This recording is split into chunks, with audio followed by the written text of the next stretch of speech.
Assalamualaikum warahmatullahi wabarakatuh. Salam sejahtera untuk kita semua, Ibu Bapak yang saya hormati. Dalam kesempatan ini, saya ingin menyampaikan beberapa informasi yang terkait dengan kurikulum Merdeka. Nah, supaya informasi yang saya sampaikan ini mudah dipahami, saya akan coba melakukan share screen terlebih dahulu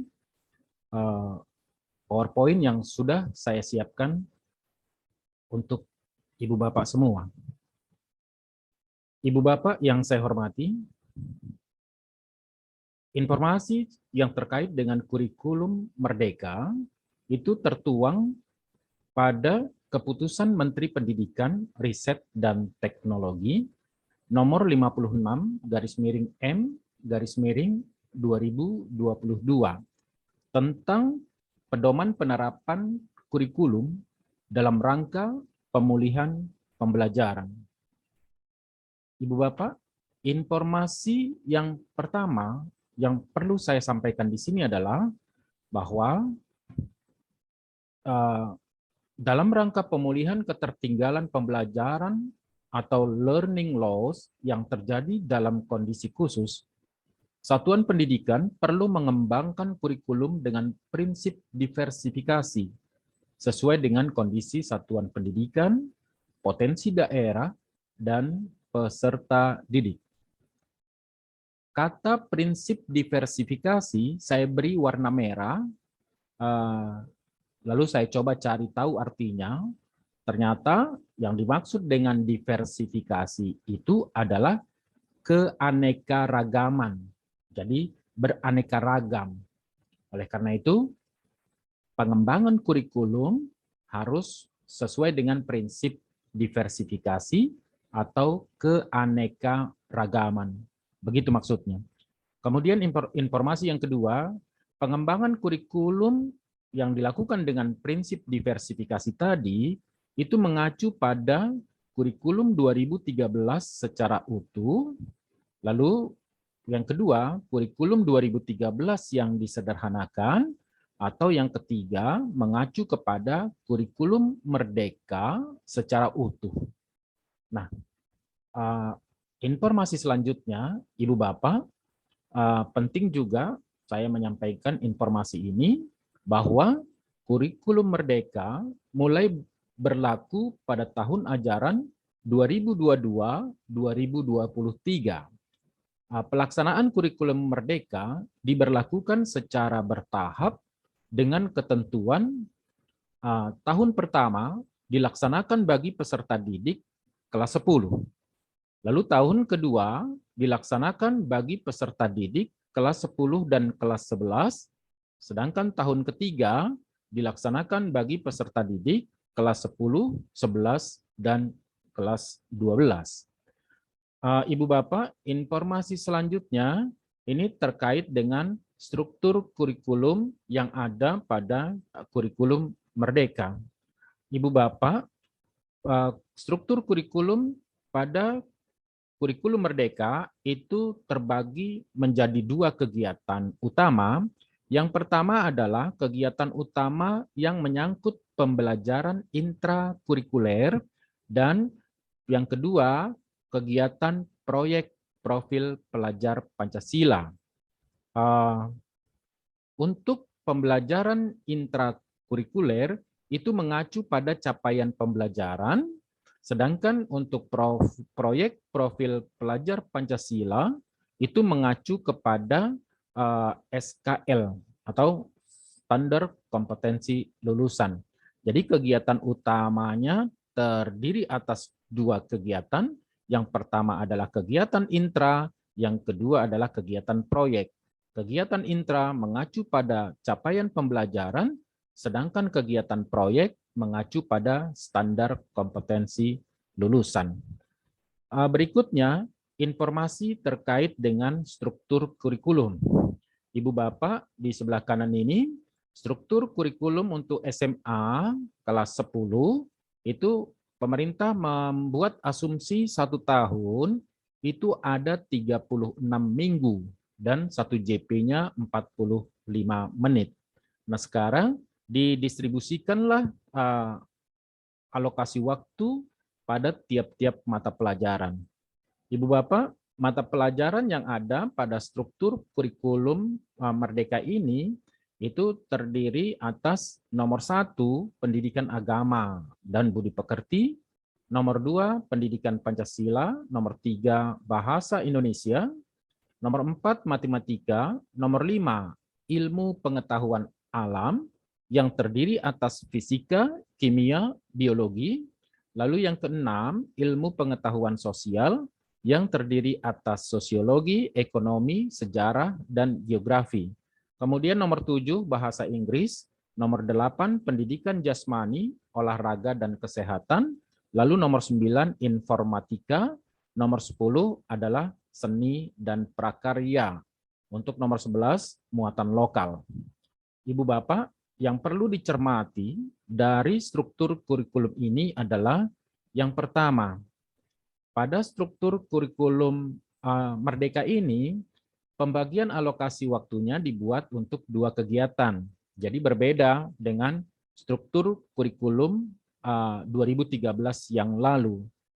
Pada struktur kurikulum 2013, kegiatannya tidak dibagi 2, jadi langsung pendidikan agama dan budi pekerti 3 jam. Seperti itu misalnya. Nah, sementara di struktur kurikulum Merdeka itu dibagi 2, dialokasikan untuk kegiatan intra dan untuk kegiatan proyek, seperti itu. Nah, di sini kegiatan intra pendidikan agama dan budi pekerti itu diasumsikan 72 minggu. Karena 1 tahun ada 36 minggu, maka alokasi 72 minggu itu sama dengan 2 jam pelajaran. Maksudnya seperti itu. Nah, untuk pendidikan Pancasila, itu 2 jam pelajaran, akan tetapi alokasi waktunya adalah 54 minggu. Seperti itu. Kemudian bahasa Indonesia 3 JP, matematika 3 JP. Untuk ilmu pengetahuan alam, IPA, itu diberikan alokasi waktu 6 JP. Kalau didistribusikan ke fisika, kimia, dan biologi, itu masing-masing menjadi 2 JP. Begitu juga halnya dengan mata pelajaran ilmu pengetahuan sosial atau IPS. Itu 8 JP, akan tetapi kalau didistribusikan masing-masing menjadi 2 JP, sosiologi 2 JP, ekonomi 2 JP, sejarah 2 JP, dan geografi 2 JP. Begitu nomor 7, bahasa Inggris, itu diberi 2 JP, akan tetapi alokasi waktunya tidak 72 minggu, tetapi hanya 54 minggu. Sama seperti pendidikan Pancasila 54 dan bahasa Inggris 54.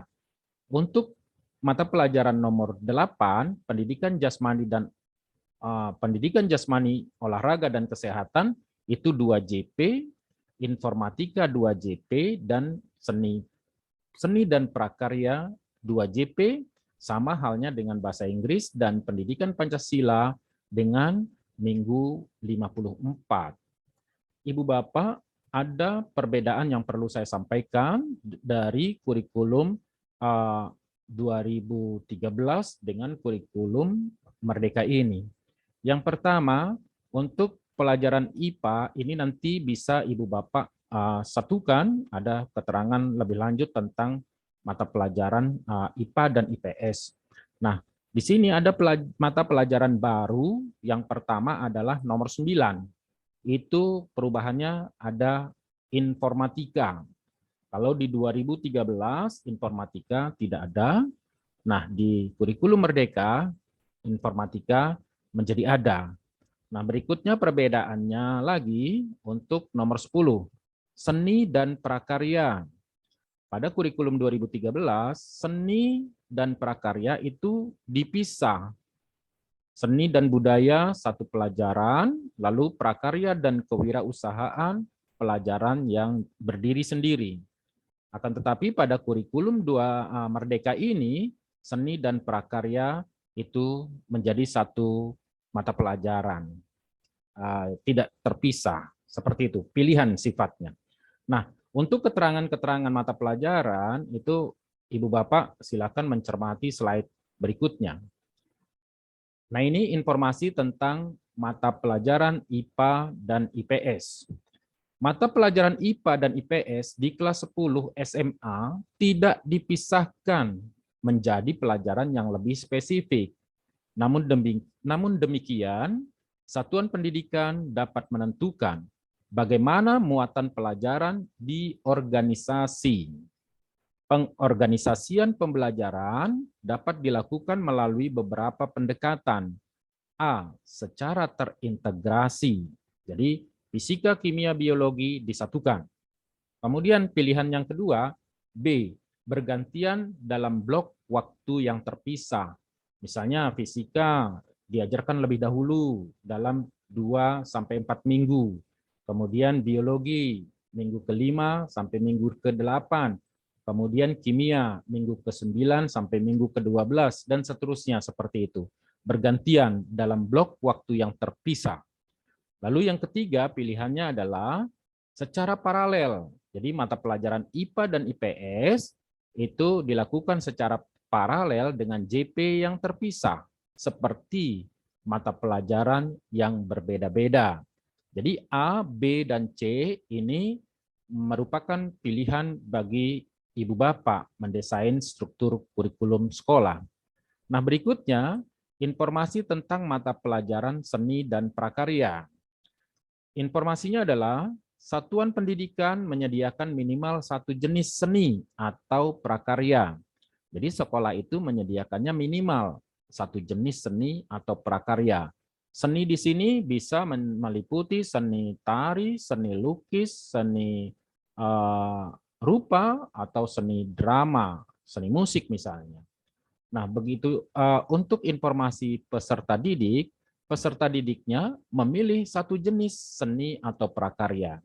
Jadi sekolah menyediakan banyak pilihan, tetapi peserta didik hanya memilih satu jenis saja. Ibu Bapak yang saya hormati, informasi berikutnya terkait dengan muatan lokal. Informasinya adalah sebagai berikut. Yang pertama, satuan pendidikan menambahkan muatan lokal yang ditetapkan oleh pemerintah daerah. Jadi, muatan lokal itu adalah kewenangan pemerintah daerah. Berikutnya, informasi kedua, satuan pendidikan dapat menambahkan muatan tambahan. Jadi, selain muatan lokal, satuan pendidikan atau sekolah dapat menambahkan muatan tambahan, mata pelajaran tambahan yang menjadi ciri khas sekolah. Jadi seperti itu. Nah, muatan lokal dan muatan tambahan itu ditambahkan secara fleksibel melalui 3 pilihan. Yang pertama, Ibu Bapak bisa mengintegrasikannya ke dalam mata pelajaran lain, atau yang kedua, mengintegrasikan ke dalam tema proyek, profil pelajar Pancasila, atau yang ketiga, pilihannya adalah mengembangkan mata pelajaran muatan lokal dan atau muatan tambahan berdiri sendiri. Jadi ini juga pilihan buat Ibu Bapak. Kemudian yang terakhir, Ibu Bapak yang saya hormati, informasi terkait beban belajar dan alokasi waktu. Untuk beban belajar, itu pemerintah mengatur bahwa beban belajar dalam yang diatur oleh pemerintah adalah beban belajar dalam jam pelajaran per tahun.